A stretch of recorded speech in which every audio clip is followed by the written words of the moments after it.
اگر آج کے اس لیکچر پر آپ نے عمل کر لیا تو یہ گارنٹی ہے ہماری کہ نہ آپ کا اختلاف ہوگا، نہ کسی سے رنجش ہوگی، نہ کسی سے دشمنی ہوگی، یہ طے بات ہے اگر آپ نے اس پر عمل کر لیا۔ دیکھیے کتنا زبردست گائیڈ کیا قرآن نے۔ اگر ایمان والوں کے دو گروہ آپس میں لڑ پڑے، یعنی اگر دو لوگوں میں جھگڑا ہو گیا تو ان کے درمیان صلح کراؤ۔ یہ کس سے کہا جا رہا ہے؟ تیسرے فریق سے، نہ کہ یہ تیسرا فریق مزہ لینے لگے، ان کے سامنے آئے ان کی جیسی بات، ان کے سامنے گیا ان کی جیسی بات۔ اور اگر ایک گروہ دوسرے پر ظلم و زیادتی کر رہا ہو، یعنی کبھی ایسا ہوتا ہے دو لوگ لڑے ہیں، اس میں کسی ایک کی غلطی ہے، تو قرآن کیا کہہ رہا ہے؟ اگر ایک گروہ دوسرے پر ظلم و زیادتی کر رہا ہو تو زیادتی کرنے والوں سے جنگ کرو، یعنی جو ظلم کر رہا ہے تیسرے فریق کی ذمہ داری کہ اس کو ڈانٹے، یہ آپ کی ذمہ داری ہے۔ یہ نہیں ہے کہ آپ دونوں طرف میٹھے بننے کی کوشش کر رہے ہیں، پھر آپ منافق ہیں، منافق والی آپ کے اندر خصلت پائی جا رہی۔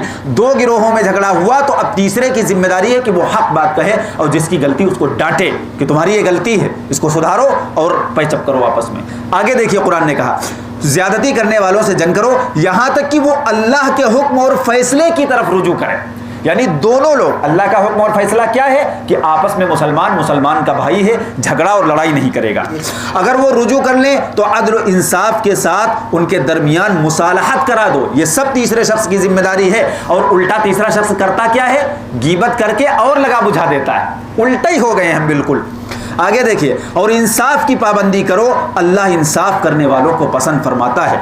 اور آگے دیکھیے تمام ایمان والے بھائی بھائی ہیں، جتنے مسلمان ہیں سب بھائی بھائی ہیں، اپنے دو بھائیوں کے درمیان صلح کرایا کرو، اللہ کا لحاظ رکھا کرو، اس کی شریعت کی پابندی کیا کرو تاکہ تم پر رحم کیا جائے۔ آگے دیکھیے اب لوگ ایسا کرتے نہیں، غیبت کر رہے ہیں، برائیاں کر رہے ہیں ایک دوسرے کی، ایسا کر نہیں رہے ہو، اوپر سے کہہ رہے ہو کہ یار اللہ کی رحمت نہیں آ رہی، تو رحمت کہاں سے آئے گی؟ رحمت کے نسخے جو بیان کیے جا رہے ہیں اسے تو ہم کوسوں دور ہیں۔